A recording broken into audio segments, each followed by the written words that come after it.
자, 두 번째로 착수 후에 이탈을 봅니다. 자, 이것은 제가 말씀드린 대로 중지미수 문제라 그랬습니다. 자, 밑에 판례 별표 쳐볼게요. 이 판례 무지 중요합니다. 자, 갑을병은 A집에서 금품을 강취할 것을 공모를 했다. 갑은 집 밖에서 망을 보기로 하였다. 을병이 A집에 침입을 했다 그랬습니다. 근데 안 나와요. 20분, 30분이 지났는데 나올 때가 한참 지났는데 안 나와요. 그럼 어떻게 생각하는 거죠? 담배 피시는 분들. 담배를 피우고 싶은데 담배가 없어요. 담배가 보니까 주머니 하나도 없어요. 근데 아까 올 때 골목 입구에 담배 가게 하나 있는 걸 봤거든요. 그래서 담배를 사러 갔어요.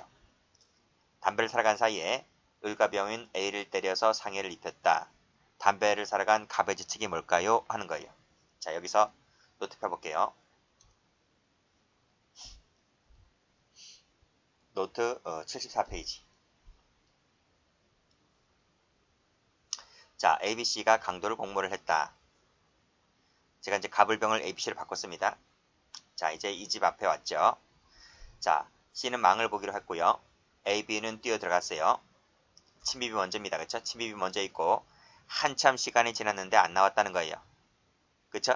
그러니까 이 집 안에서 무슨 일이 발생했던 거예요. 그러니까 안 나왔지. 그쵸? 그러니까 지금 제목이 뭐죠? 착수 후에 이탈이죠. 착수했습니다. 강도죄에 착수했다는 거예요. 착수했는데 한참을 기다려도 나오지 않기 때문에 이제 담배 가게에 담배를 사러 갔다. 즉 착수 후죠. 착수 후. 착수 후에 이 사람이 착수 후에 담배 사러 간 것을 이탈로 볼 수가 있을까? 이런 말이. 이탈로 볼 수 있어요? 중지미수 파트에서 그 천광상해 사건 보셨잖아요. 응? 이탈이라고 하는 것은 이 세 사람이 지금 하나의 띠로서 움직이고 있는 거잖아요. 그쵸? 하나의 몸체잖아요. 이 C가 담배를 사러 갔다 해서 그러면 이 D라는 것이 이렇게 더 확대되는 것 뿐이지 한 몸체는 여기서 집에서 움직이고 있잖아요. 그쵸? 그러니까 이것이 중지미수가 되려면 나 혼자 빠진다고 해서 중지미수가 되는 것이 아니라 그때 어떻게 되는 거예요?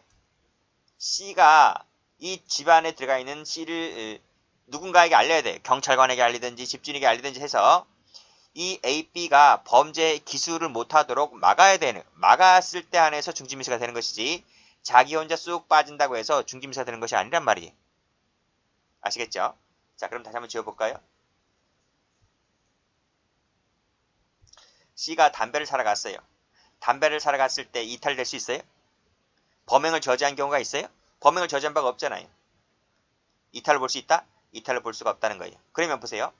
자, A, B가 무슨 짓을 했나요? 폭행 협박을 하고 상해를 입혔잖아요. A, B는 무슨 죄가 돼요? 강도상해죄가 되는 거예요. 그러면 C도 똑같이 강도상해죄 책임을 진다. 이런 말입니다. 이탈한 바가 없기 때문에. 아시겠죠? 다시 한번 와보세요. 자, 다시 한번 와보시면 자, 판결유지 보세요. 강취할 것을 공모를 했다. 다른 자들이 피해자에게 집에 침입한 후에 담배를 사기 위해서 망을 보지 않았다 할지라도 즉 착수한 이후에 망을 보지 않았다 할지라도 자, 이탈이 안 되는 거니까요. 빨간색 들어볼까요? 망을 보지 않았다 동그라미 쳐보시고 가로 열고 이탈 X 안 되었기 때문에 이 피고인도 똑같이 강도상해죄 책임을 진다. 이런 말입니다. 됐죠? 다음 페이지. 이 판례도 별표. 제가 이 판례는 중지미수에서 똑같이 나와 있습니다. 나와 있는데 그때 설명 안 하고 여기서 설명한다 그랬습니다. 자, 읽어볼까요? 갑은 을 등과 다단계 금융판매 조직에 의한 사기를 공모했다. 유사 금융업체인 마산지점의 관리 이사직을 맡아서 A 등 4명은 기망하여 A 등 4인을 기망하여 이 사람이 피해자죠. 투자금 명목으로 금원을 편취했다. 사기를 쳤다는 것입니다. 끊고 자, 여기까지 한번 적어볼까요? 같이 따라 적으세요. 갑이 있고요. 을 등과 함께지. 을 등이 있어요. 그리고 A 등 4인이라고 그랬죠? A 등이 있어요.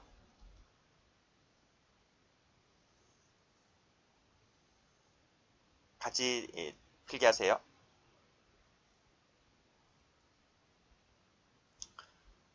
그러면 이 A 등은 피해자가 되고 갑하고 을 등은 뭐가 되죠? 이 사람은 피고인이 되죠. 피고인. 자, 지금 갑하고 을 등이 사기를 공모했죠. 공모했습니다. 그래서 이 갑하고 을 등이 A 등 사인을 사기쳐서 금을 편취했기 때문에 갑하고 을 등은 사기죄가 되죠. 갑도 사기, 을 등도 사기. 이렇게 됐어요. 됐어요?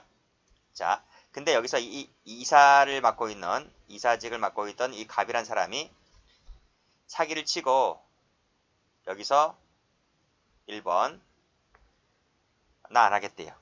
나 안 하겠대요. 사임을 했어요. 맨 나오잖아, 그치? 위 조직의 관리 이사직을 사임했다 그랬어요. 사임을 했어요. 사임을 했어요. 자, 그리고 그런데 을등은 사임을 안 했어요. 을등은 계속 그 자리에 있어요. 그리고 을등은 이 갑이 이사직이니까 주모자 아니겠습니까? 주모자였잖아요. 이 갑은 주모자라고 볼 수 있어요. 중책을 맡고 있었기 때문에 주모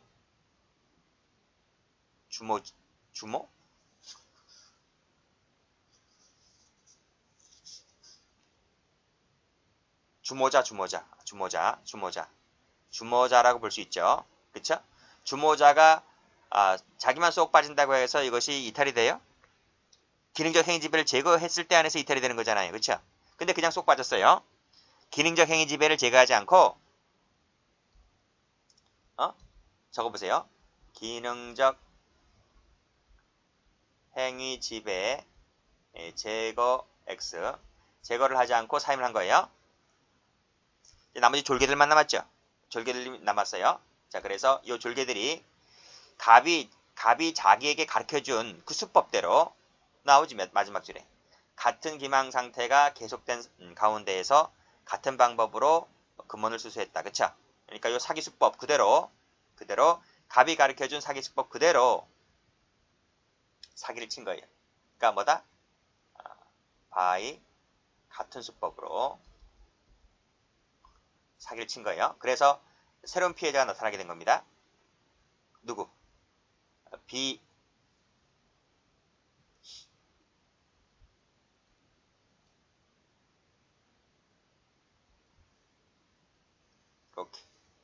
이렇게 B라고 하는 가로 열고 새로운 피해자 적었나요? 적었죠? 여기는 새로운 수법 그리고 이렇게 화살표를 하시고 역시 마찬가지로 뭐 했어요? 사기를 친 거예요. 누가? 을등이 남아있는 을등이 이제는 새로운 피해자들을 상대로 해서 이사가 나한테 가르쳐준 그 수법대로 똑같은 수법대로 여전히 사기를 친 겁니다. 그리고 이제 붙잡힌 거죠. 그쵸? 피해자들의 신고로 이제 붙잡힌 거예요. 이때 문제는 이 갑의 죄책이 뭘까? 갑은 사기가 되죠. A가 피해자니까 A를 상대로 사기쳤잖아요. 그럼 문제는 A에 대해서만 사기죄가 될까?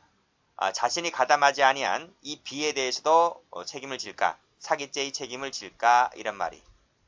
요 새로운 B 어떻게 될 것 같아요? 응? 이 갑은 요 새로운 피해자 B에 대해서 자기가 사임을 하고 나간 이후에 새로이 만들어진 피해자에 대해서 책임을 져야 안 져요? 이게 이탈이 될 수 있어 없어요? 이탈이 안 된다니까요. 이탈이 안 된다니까. 제거를 하고 나가야지 이탈이 되는 것이지 제거를 못하고 나갔기 때문에 이탈이 아닌 거예요. 그래서 이 새로운 피해자에 대해서까지 갑은 책임을 진다 안 진다? 책임을 진다는 것이 판례입니다. 아시겠죠? 자, 그런 얘기. 자, 판결 내주 보겠습니다. 자, 편취한 단계에서 위 관리 이사직을 사임했다고 했을 때 사임된 이후에 이탈이 안 되는 거니까 사임된 이후에 같은 수법으로 같은 기망 상태가 계속되었다. 그쵸? 계속 동그라미 치시고 또 같은 수법으로도 방법으로 수수가 되었다. 라고 하는 것입니다. 그랬을 때 이 피고인은 역시 마찬가지로 공범으로서의 책임을 진다. 이런 말이에요. 이때 적으세요. 피고인은 밑줄 그으시고 가르고 주모자였다. 이때 사임이라고 하는 것 다시 한번 적으세요. 기능적 행위집의 X 하지 않고 사임했기 때문에 이탈된다 안된다 땡땡 이탈 X X 하시면 되겠어요. 그래서 가로 2번을 보시면 같은 취지에서 피고인에게 밑에 피고인이 직접 상대하지 아니한 이 피해자, 그렇죠? 직접 상대하지 아니한 새로운 피해자에 대한 금원에 대해서까지 책임을 인정하는 것이 인정한 조치는 적당하다, 정당하다 이렇게 봤습니다. 아시겠죠? 자, 2번은 한 번 나왔고 1번은 뭐 많이 나왔습니다. 자, 밑에 판례 볼게요. 처가 구속된 남편을 대행해서 그가 지시를 받아 회사를 중령하면서 조세포탈 행위를 하다가 입원하였다. 즉 조세포탈 행위를 하다가 조세포탈죄는 포괄죄잖아요. 포괄일죄. 이탈했다는 거예요. 즉 착수 후에 이탈, 착수 후에 이탈인 거예요. 근데 이혼을 하고서도 스스로 회사를 경영했다고 했을 때 남편은 처와 조세포탈에 공범관계에 있으며 협의 이혼 후에 조사포탈에 대해서도 빨간색으로 이혼 후 조사포탈에 대해서도까지 마찬가지로 책임을 진다 이런 말입니다. 이혼이 되었다고 이탈되는 거 아니에요. 기능적 행위 지배를 제거하고 했을 때 이탈이 되는 거예요. 그 제거하지 못했기 때문에 책임지는 거예요. 밑에 팔. 자, 일부를 실행했죠. 그리고 이탈하였다. 근데 나머지 범행이 이루어졌잖아요. 중지미수 돼야 안 돼요? 안 되는 거예요. 중지미수는 이걸 막아야 되는 거예요. 이걸 막지 못했기 때문에 나머지 관여하지 않은 부분에 대해서까지 책임을 진다 이런 말이고, 밑에도 마찬가지죠.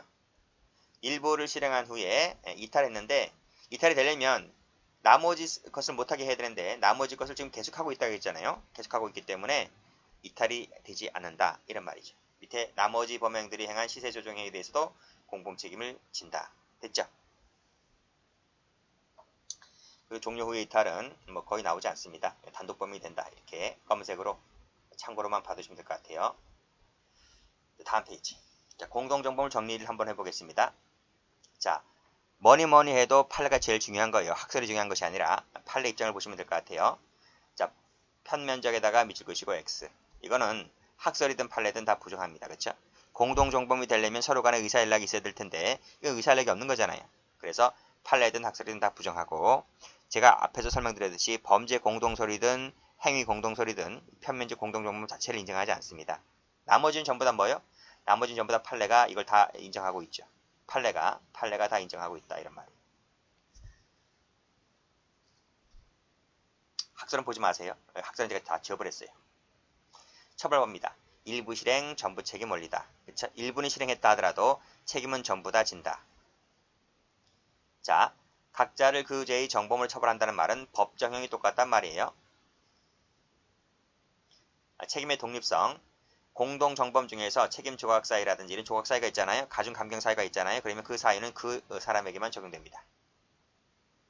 그리고 공동정범은 인과관계 자체를 종합적 전체적으로 고려해서 판단한다. 그 점에서 동시범하고 약간 달라요. 자, 관련 문제 나와 있죠. 관련 문제는 뭐 거의 중요하지 않고 혼자 읽어보시면 됩니다. 자, 착오가 중요한데 착오 중에서 2번 추상적 사실 착오에서 요 2번이 중요해요. 공모관계를 초과한 경우 이것이 아주 중요합니다. 뭐가 중요해요? 판례가 중요합니다. 판례. 자, 추상적 사실 착오 중에서 공모행을 초과했다고 했을 때 첫 번째가 질적 초과라는 게 있어요. 질적으로 완전히 다른 죄를 하는 거예요. 전혀 별개의 죄를 하는 겁니다. 두 번째로서는 양적인 초과가 있다. 양적인 초과가 있다. 조문 자체는 달라요. 그렇지만 죄질을 같이 하는 경우를 양적 초과라고 하는 것인데 각각 보도록 하겠습니다. 먼저 질적 초과. 자, 이게 무슨 말이냐? 또 좁혀볼게요. 자, 이 부분이에요. 자, 보세요. A, B가 절도하기로 공모를 했어요. 그럼 절도해야 될 거 아니에요. 절도하기로 공모했으니까. 그래서 이 집에 왔어요. 자, B가 망을 보고 있죠. 그러면 우리는 절도를 공모하기로 했으니까 A는 들어가서 절도를 하면 되는 거예요. 근데 이 친구가 하라는 절도는 안 해요. 하라는 절도는 하지 않고 강도를 하거나 강간을 해요. 그러면 자, 내가 절도를 하기로 공모했기 때문에 이 절도 공모한 것을 공모한 범죄라고 하잖아요. 그리고 A가 실행한 범죄라고 하잖아요. 이 양자가 일치해야 되는데 양자가 지금 일치해요? 양자가 지금 불일치하잖아요. 이 불일치한 것을 착오다 이렇게 말하는 거예요. 지금 그걸 배우겠다는 거예요. 근데 이 착오가 두 개로 쪼개집니다. 하나는 질적 초과, 하나는 양적 초과. 이렇게 구분되는데요. 그럼 질적 초과는 뭐냐? 자, 보세요. 자, A, B가 절도를 공모했어요. 절도를 공모했다. 그럼 절도를 해야 될 거 아닙니까? 근데 A가 들어가서 뭘 한다고요? 강간한다고, 강간을. 내가 어제 강간하자 그랬어요? 내가 절도하자 그랬지? 그렇잖아요. 완전히 엉뚱한 범죄를 하고 있다? 질적으로 완전 다른 범죄를 하고 있다고요. 그랬을 때 밖에서 망을 본 사람이 이 망 본 사람이 제시게 뭐가 될 것 같아요? 에? 자, 보세요. 이 초과한 부분은 자, 강간을 했잖아요. 초과한 부분은 그 네 단독 책임이다. 네 단독 책임. 이거 밖에서 망을 본 난 강간하자고 티끌만큼도 한 적이 없기 때문에 나는 책임을 지지 않는다. 이런 말이에요. 무슨 말인지 아시겠죠? 이것이 질적 초과다. 이런 말입니다. 만약에 근데 책임지지 않지만 밖에서 망을 본 자가 공모한 부분에 대해서 예비음모가 있다면 그때는 예비음모 재청만 물어볼 수 있어요. 근데 강간은 예비음모가 없기 때문에 망을 본 자는 강간에 대해서 책임지지 않는 거예요. 이해되시겠죠? 요 판을 한번 보겠습니다. 밑에 빨리 가자 사건인데 다시 교재 한번 와볼게요. 자, 공모 사실과 발생 사실이 완전히 엉뚱한 범죄, 별개의 죄를 질적 초과라고 한다. 그래서 밑에 예를 보시게 되면 강도를 하기로 했는데 강간을 한 경우. 내가 강간하자고 한 적이 있어요? 없잖아요. 강도는 재산죄예요. 이건 비재산죄고요. 완전 틀려요. 그래서 강간에 대해서는 난 책임진다 아니다? 안 져요. 그 네 단독 책임이 지는 것이고 난 강간에 대해서 절대로 책임을 지지 않는단 말이죠. 다만 이 강도 자체에 대해서 예비음모가 있다면 예비음모죄로만 책임지면 되는 거예요. 무슨 말인지 아시겠죠? 그렇게 보시면 됩니다. 자, 그러면 판례 갑니다. 자, 이 판례 엄청나게 중요하죠. 별표 쳐보시고. 원래 이 판례는 출제가 잘 안 되었었어요. 원래 밑에 있는 판례들만 나왔었는데 밑에 있는 판례들도 이제 하도 출제가 많이 되니까 지겨워서 이제는 이 빨리 가자 사건이 이제 출제가 되기로 3년 전부터 이것이 본격적으로 출제가 되기 시작했습니다. 보겠습니다. 가불병은 강도를 공모했다. 그렇죠? 자, 새벽 4시 반경에 정여의 집 안방에 들어가서 칼을 들이대고 주먹과 발로 수차례 반항을 억압했다. 강도의 착소에 나간 겁니다. 근데 갑이 장롱을 뒤져 물건을 찾느라 정신이 없었을 때 을이란 놈은 정여를 강간했다. 는 거죠. 그래서 근데 그 옆에 놈이 머리를 붙잡고 을이 강간하도록 도와주었다. 자, 그럼 일단은 강간한 놈하고 옆에서 강간하도록 도와준 그 두 놈은 뭐가 됩니까? 강도 중에 강도에 착수했죠. 강도에 착수한 자가 그 기회에 강간했기 때문에 이놈은 뭐가 됩니까? 강도 강간죄가 되는 거예요. 도와준 놈도 강도 강간이 되는 거예요. 자, 문제는 저 옆방에서 이 물건을 찾느라 정신이 없었던 그 갑의 주책이 뭘까요? 하는 거예요. 자, 이놈이 이제 물건을 챙겼어요. 챙기고 거실로 와보니까 이 새끼들이 강간하고 있는 거예요. 그래서 뭐라 그래요? 야, 빨리 가자 이놈아! 뭐 하고 있는 거야? 라고 하면서 그 집을 에서 이놈들을 데리고 나왔다는 겁니다. 이때 이 갑의 주책이 뭘까요? 하는 거예요. 뭘 것 같아요? 노트 보세요. 자, 새놈이 강도를 공모했죠. 강도 공모했잖아요. 그리고 이 집에 뛰어들어가서 이 새놈이 폭행 압박을 했다는 말은 강도죄의 착수에 나아갔다 이런 말입니다. 그쵸?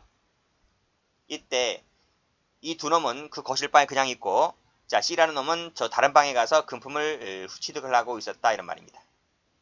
즉 강도를 하고 있는 거죠. 이 사람이 강도를 공모한 대로 강도를 실행하고 있는 거예요. 재물을 찾고 있는 거예요. 그때 이 거실방에 있던 이 두 놈이 뭘 했어요? 갑녀를 강간했던 거예요. 완전히 엉뚱한 범죄를 하고 있는 겁니다. 무슨 착오? 실적 착오. 앞에서 뭐라 그랬어요? 그거는 네 놈들 단독 책임이고 난 강간하자 한 바 없으니 난 책임지지 않겠다는 것입니다. 아시겠죠? 공모자는 책임지지 않는다라는 거죠. 그랬을 때 이 사실공에 다시 한번 와보시면 이 강간한 부분에 대해서 C라는 사람이 책임집니까? 안 집니까? 책임 안 져요. 강도밖에 책임지지 않아요. 여러 명이니까 특수강도가 되는 거죠. 됐습니까? 다시 교재 와보시면 갑이 을의 강간 사실을 알게 된 것은 착수가 된 이후였다. 그리고 밑에 그 두 놈이 강간을 같이 하자.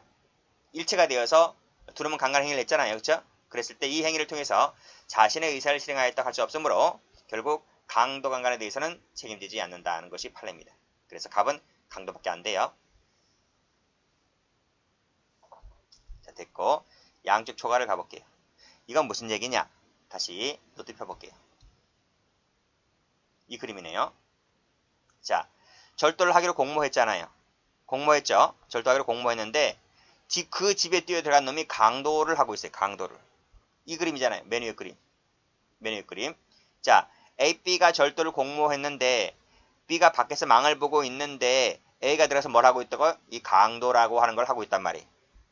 자, 그래서 제가 그림을 어떻게 그렸어요? 제가 그림을 동그라미로 그렸어요.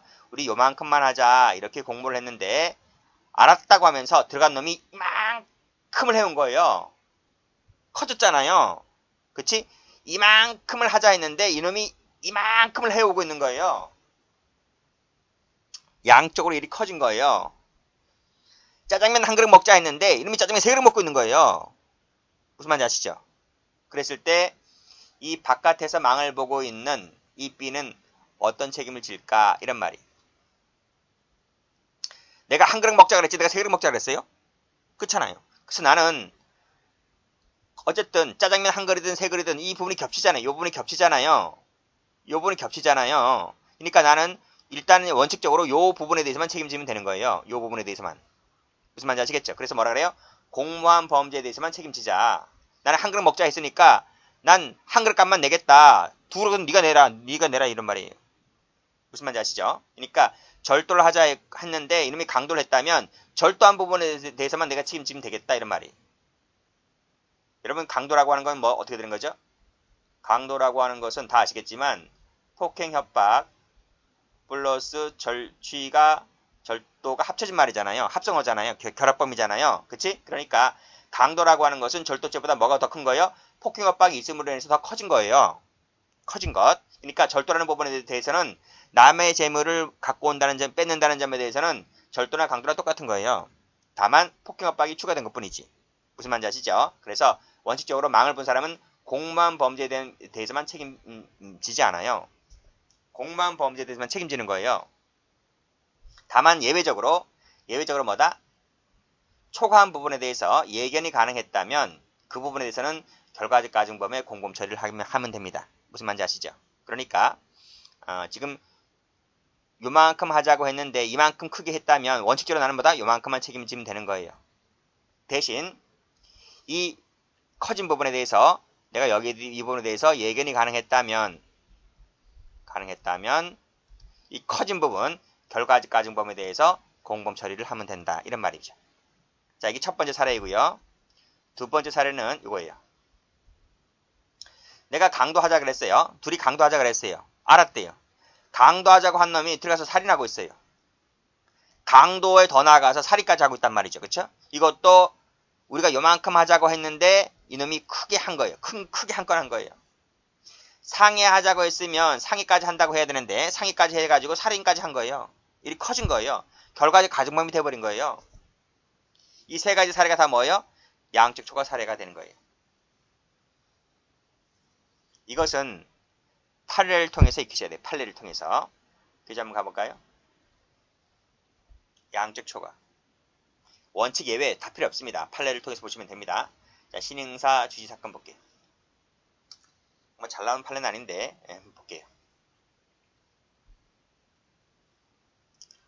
갑은 을 등과 당초 폭력을 행사하여서라도 식인력으로 즉 폭행협박을 써서 A와 그 수행원들이 신행사에 들어오는 것과 집달관이 이 가처분 결정을 집행하는 것을 저지하기로 공모를 했다. 폭행하기로 공모했다는 겁니다.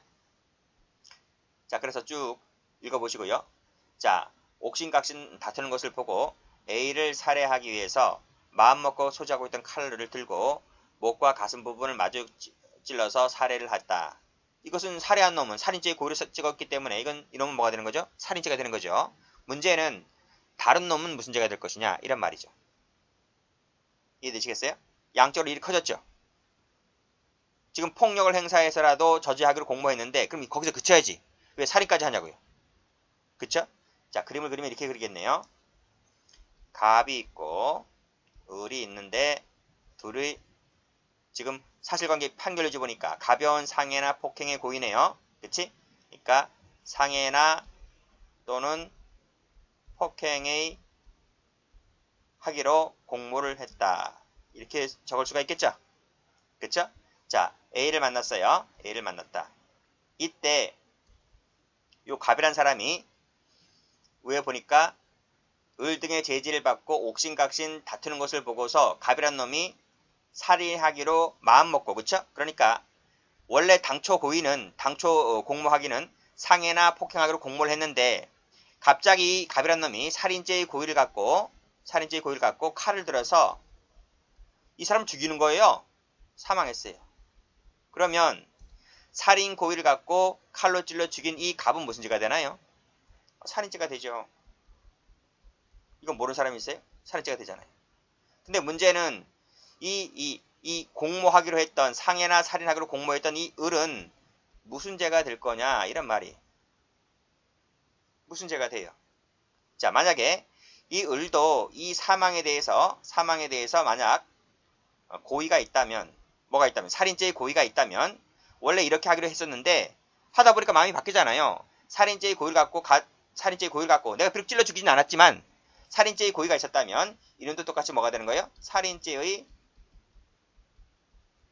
공동정범이 되는 거예요. 근데 고의가 없이 다만 중한 결과에 대해서 예견이 가능했다면 그 다음 뭐가 되는 거예요? 당초 고의가 상해나 폭행 고의잖아요. 그치? 그러면 상해나 폭행의 고의를 가지고 중한 결과가 발생했으니까 치사죄가 되겠죠. 의 공동정범이 되는 거예요. 이렇게. 자, 판결이 어떻게 나왔나 볼까요? 자, 가벼운 상해나 폭행죄의 고의로 하던 중에 그중 한 사람이 살인의 결과를 발생시켰다. 일이 커졌지. 그럼 일단은 이것이 질적 초과냐 양적 초과냐 이걸 먼저 아시면 됩니다. 그렇죠? 무슨 차고? 양적 초과지. 그랬을 때 그건 네 단독범이니까 일단 니는 살인죄가 되는 겁니다. 그때 나머지 자들이 자, 상해치사나 폭행치사가 되는데 그렇게 되려면 예견 가능성이 있어야 됩니다. 예견 가능성이 있다면 상해치사나 폭행치사가 된다. 이런 말이. 아시겠죠? 근데 만약에 예견하지 못하였다. 살인에 대해서는 전혀 예견하지 못했단 말이에요. 살인에 대해서는 고의가 없다는 거예요.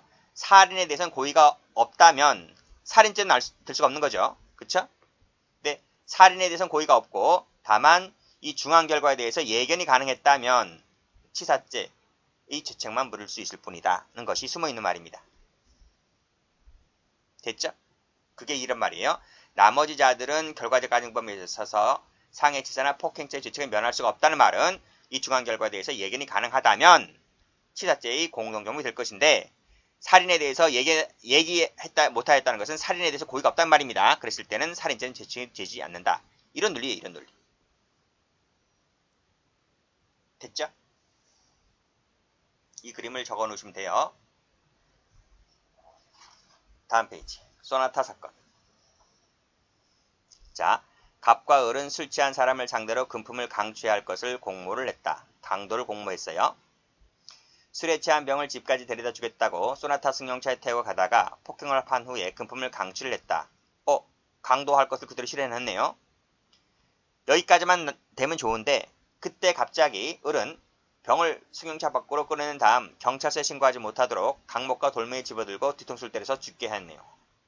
그치? 이때 갑과 을의 대책이 뭘까요? 하는 거예요. 됐어요? 자, 어떤 그림인지 위에다 적어보세요. 갑하고 을이 있는데 둘이 강도를 공모했어요. 강도하기로 공모했어요. 자, 병이 있네요. 그쵸? 근데 강도까지는 다 했어요. 했는데 갑자기 누구지? 갑인가? 을이죠. 을. 맞지? 을이란 놈이 강목을 들고 와가지고 이 사람을, 자, 이건 지우고요. 여기 위에다가 강목을 들고요. 후려친 거예요. 그러니까 죽었어요. 자, 그러면 을은 무슨 죄가 됩니까? 강도 중에, 강도 바로 직후죠. 직후에 그 기회에 살인했기 때문에 을은 강도 살인죄가 돼요. 그쵸? 자, 문제는 갑이, 갑은 무슨 죄가 될 것 같습니까? 갑은 판례가 걸리게 해주고 있죠. 이 갑이란 사람이 비록 내가 강목을 들고 치진 않았잖아요. 그랬다 하더라도 갑은 요 병이 사망할 것이라는 점에 대해서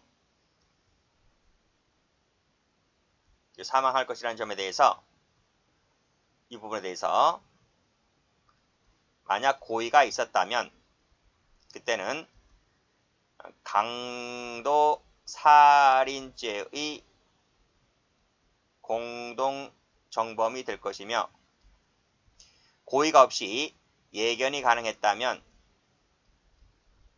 그때는 강도 치사죄의 공동정범이 될 것이다. 이런 것이 판례입니다. 아시겠죠? 자, 그래서 판결로지 보시게 되면 이 살인죄가 되려면 강도뿐만 아니라 살인점에 대해서까지 고의가 필요하다는 것입니다. 그래서 요 갑에게도 강도 살인을 물을 수 있으려면 사망에 대해서까지 고의가 있어야 된다는 거예요. 그래서 제가 이렇게 필기한 거예요. 자, 판례 2번. 강도 동그라미 빨간색으로 살인 동그라미. 무슨 초과? 양적 초과입니다. 그랬을 때 다른 공모자가 살인의 공모를 하지는 아니하였다 하더라도 살인 공모는 안 했대요. 다만 그 사망에 대해서 예견할 수 있었다면, 그쵸? 예견할 수 있었다면 강도 치사죄가 될 뿐이다. 이런 말입니다. 됐죠? 그런 얘기입니다. 자, 더 중요한 판례 나오네요. 노산강도 사건 별표치입니다. 이것도 출제가 잘 돼요. 노산강도하고 과도강도가 출제가 제일 잘 돼요. 이 두 가지는 무조건 알고 계셔야 됩니다. 자, 먼저 맨 위의 판례. 갑을병은 등산용 칼을 이용하여 노산 강도를 하기로 공모를 했다. 강도를 하기로 공모를 했다는 겁니다. 뭘 들고? 칼을 들고. 갑은 당시 차 안에서 망을 보고 을병은 함께 차에서 내려 A로부터 금품을 강취하려 하였는데 이때 우연히 현장을 목격하게 된 B를 을이 소지하고 있던 칼로 찔러 살해를 했다. 나머지 놈들은 무슨 죄가 될까? 라는 겁니다. 됐어요? 자, 됐어요. 자, 일단은 빨간색 드시고 강도 동그라미 밑에 살인 동그라미. 무슨 초과? 질적 초과, 양적 초과. 양적 초과죠. 됐어요? 노트 오세요. 노트였잖아요. 자, 갑을병은 강도를 하기로 공모를 했다. 근데 웃겨요. 여러분 보통 강도를 하기로 하면 장소를 어디를 잡습니까? 응? 근데 이놈은 돌대가리들인지 어디서 강도를 하기로 했는지 아세요? 저기죠, 등산 객들을 이용해서 강도하자. 아니, 우리 등산할 때 돈 갖고 주머니 넣고 등산합니까? 그렇잖아요. 그러니까 여기 이렇게 산이 있어요. 산이 있는데 이 등산하는 하객들을 잡아다가 돈을 뺏자라고 하는 겁니다. 등산하고 있는 하객들을 한 거예요. 그래서 보니까 이 산 가까이 갔어요. 입구까지 가까이 갔고, 자, 한 놈은 차 안에서 망을 보고 있고 두 놈이 바깥에서 어슬렁어슬렁 거리다가 저쪽에서 오는 등산객 한 명을 보게 돼요. 그래서 요 두 놈이 A를 딱 잡아다가 폭행 엇박을 하고 있는 거예요. 폭행 엇박이 먼저 1번입니다. 막 칼을 들이대고, 자, 지금 노산강도라 그랬었고, 강도는 뭐예요? 칼을 소지하고 있다는 거예요. 칼을. 그러니까 칼을 보여주면서 조용히 해라잉. 떠들면 죽여버린다잉. 있는 돈도 안 내놔. 아니, 등산객이 갖고 있으면 얼마 갖고 있겠어요? 뭐 차비하고 뭐 막걸리 짠 몇 잔 하는 그거밖에 더 있겠어요? 그렇잖아요. 근데 이 과정을 저쪽에 있는 다른 등산객이 이 과정을 목격을 하게 됩니다. 목격을 하게 돼요. 목격을 하는데 그때 이 을하고 눈이 마주쳐요. 둘이 딱 눈이 마주칩니다. 그러니까 이 B가 도망가겠죠. 튑니다. 자, 튑니다. 튀는데 그러면 을도 가만히 있겠어? 을도 튀지. 자, 을도 쫓아갑니다. 쫓아갔습니다. 쫓아가서 여기서 을이 가지고 있던 칼을 들고 이 목격자인 B를 칼로 찔러서 이렇게 죽여버리죠. 이렇게 죽여버렸어요. 자, 이때 을이 칼을 들고 찔러 죽여버렸다. 을은 무슨 죄가 돼? 아, 지금 강도 중이잖아. 강도 중에 살인 고의를 갖고 찔러 죽이잖아요. 응? 강도를 당하는 피해자와 살해당하는 피해자가 달라도 상관없어요. 거기 강도 기으면 되는 거예요. 무슨 죄? 강도 살인죄가 되는 거죠. 이해되시겠죠? 자, 을은 강도상입니다. 문제는 차에서 망을 보고 있던 갑 또는 바깥에서 같이 폭행오빠 하고 있던 병, 이 두 놈입니다. 이 두 놈. 이 두 놈은 무슨 죄가 될 것 같아요? 이 두 놈은 이 사망에 대해서 이 두 놈은 화살표 해냈잖아. 이렇게 화살표 이렇게 해냈잖아. 이렇게 이 갑도 이렇게 병도 이렇게 이 두 놈은 누군가는 칼에 맞아 죽을 수 있다는 점에 대해서 예견이 가능하다면 그쵸? 가능하다면 강도치사죄의 공동정범이 된다. 직접 찔러 죽인 놈은 살인죄가 되는 거예요. 직접 찔러 죽인 놈은 살인죄. 근데 두 놈은 직접 찔러 죽이진 않았잖아요. 그리고 그 현장이 아니고 저기 좀 멀리 떨어져 있는 지역이잖아요. 그치? 두 놈은 이 사망에 대해서 누군가는 찔러 죽음을 당할 수 있다는 점에 대해서 예견이 가능하기 때문에 두 놈은 강도치사죄의 공동정범이다. 이런 말입니다. 왜? 노상 강도니까 칼을 소지하고 있었다 그랬잖아요. 처음부터. 이해되시겠죠? 다시 교재입니다. 자, 그래서 판결문지 쭉 보시게 되면 그때 우연히 목격하게 된 다른 피해자를 을이 칼로 찔해 살해했다고 했을 때 나머지 놈들이 어떻대요? 예상하였지 못했다고 할 수는 없으므로 무슨 말이야? 예상했다고요. 예상했기 때문에 다른 놈들은 강도치사죄가 된다. 이란 말이. 그래서 찔러 죽인 놈은 살인죄, 예견이 가능했던 놈은 치사죄 이렇게 됩니다. 자, 밑에 과도강도 사건. 이것도 중요합니다. 갑을은 과도를 들고 칼을 들잖아. 칼을. 무슨 말인지 알죠? 칼이 암시하고 있는 바가 있어요. 재물을 강취하기로 공모를 했다. 갑은 바깥에서 망을 보고 있고 을은 공모한 대로 병의 집에 들어가서 병을 칼로 찔러 상해를 입혔다. 그러나 갑은 을이 병을 상해를 가할 것까지는 공모하지 않았다. 이때 갑을의 죄책이 뭘까요? 하는 거예요. 뭘 것 같아요? 자, 봐요. 자, 따라 적으세요. 갑이 있고 을이 있어요. 둘이 강도하기로 공모를 했어요. 됐어요? 자, 그리고 이제 자, 이 집에 뛰어들어가서 강도를 하자 이렇게 공모했던 거예요. 둘이 왔어요. 둘이 차 타고 왔어요. 갑하고 우리 집 가까이 왔어요. 즉 갑은 바깥에서 망을 보고 있고요.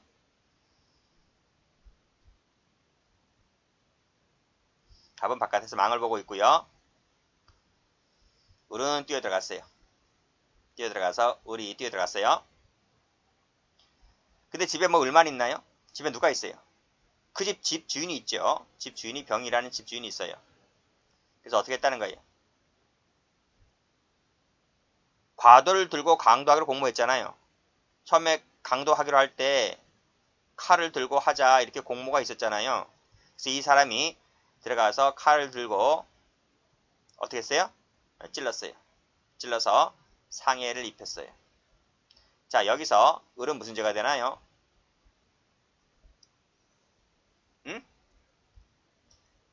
갑과 을이 처음부터 강도하기로 공모했고 을은 강도를 하기로 뛰어들어가서 칼을 들고 찔러서 상처를 입혔고 그러면 을은 무슨 죄가 돼요? 강도 상해죄가 돼요. 이거 모르는 사람이 있어요? 문제는 바깥에서 망을 보고 있던 갑이에요. 갑은 무슨 죄가 될 것 같아요? 이 상해를 입힐 수도 있다는 점에 대해서 예견이 가능해요? 가능해요, 안 해요? 가능하잖아요. 왜? 처음부터 당초 공모에는 강도하기로 공모했잖아요. 칼을 들고 들어갔다는 것은 누군가는 자칫하다간 찌를 수도 있다는 점에도 충분히 예견이 가능하지 않나요? 가뜩이나 명색이 강도인데? 그렇잖아요. 그래서 충분히 100%에 가깝도록 이건 충분히 예견이 가능하단 말이에요. 그래서 그러면 이 사람은 강도 치사죄의 공동 정범이 됩니까? 이게 됩니까? 자, 왼쪽 한번 가볼게요. 여기서 을이 강목을 들고 후려쳤다. 을은 강도 살인죄가 된다. 갑은 이 사망에 대해서 예견이 가능하다면 뭐가 된다 그랬어? 치사죄가 된다 그랬지. 그래서 찌른 놈과 때려서 죽인 놈과 예견이 가능했던 놈은 형량이 틀리잖아요. 얀 치사하고 얀 살인인데. 답이 틀리잖아, 답이. 얀 살인이고 얀 치사라고요. 어이? 제가 강론 하신 분들, 강론 강의할 때, 강도 살인죄 할 때 제가 설명드리지 않았나요? 강도 살인죄하고 강도 치사죄 법정형이 틀리다고. 법정형이 틀리자고. 그렇잖아요. 337조 찾아봐. 형량이 틀려요. 근데 여기 강도 상해죄하고 치상죄 형량이 똑같아요, 달라요? 이제 강했는데 똑같아요. 똑같다고요. 그래서 실무가들은 예견 가능했던 놈이나 직접 찔른 놈이나 똑같다고요. 형량이 법정형이 똑같다고요. 그래서 치사죄로 부르질 않아요. 치사죄라고 하지 않고 이걸 뭐라 불러요? 똑같이 상해죄라 그래요. 상해죄. 왜? 법정이 똑같기 때문에. 그래서 강도 상해죄로 가야 돼요. 답도 뭐예요? 강도 상해죄. 기출된 적이 있습니다. 기출된 적이 있으니까 제가 말씀드리는 거지. 아시겠죠? 치상죄 하면 틀려요. 자, 그래서 판결유지 한번 가보시면 강도 동그라미, 상해 동그라미, 양적 초과다. 그래, 양적 초과예요. 이해되시겠죠? 자, 근데 사실관계를 보니까 이렇게 나와 있네요. 갑은 을이 병을 상해를 가할 것까지는 공모하지 않았다 할지라도, 그래, 고의는 없었다 할지라도, 뭐 예견이 가능하다면 충분히 상해죄의 공범이 될 수 있다고요. 무슨 말인지 아시겠지? 이거 조심하시라니까. 공모를 안 했다 할지라도 뭐다? 예견이 가능하다면 상해죄의 공동정범이 된다. 이해되시죠?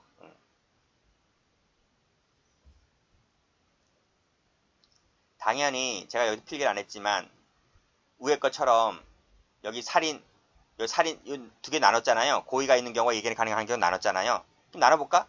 나눠볼게요. 그러면 제가 여기다 한번 해볼까? 이렇게 적어볼까?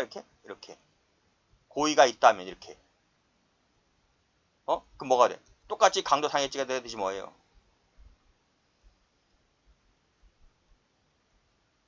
무슨 말인지 알죠? 고의가 있든 고의가 없이 예견이 가능했든 답은 똑같아요. 상해 같은 경우에는. 살인 같은 경우는 다르지만.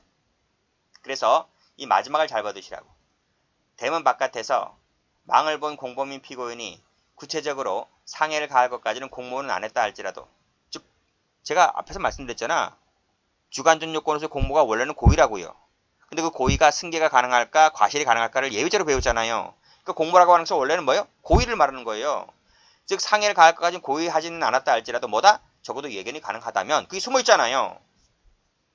그랬을 때는 똑같이 상해죄에 대해서도 공범으로서 책임을 진다. 무슨 말인지 아시겠죠? 무지무지 잘 나와요. 무지무지. 자, 어렵다고 하면 다시 한번 반복해서 들으시기 바랍니다. 여기까지 합니다.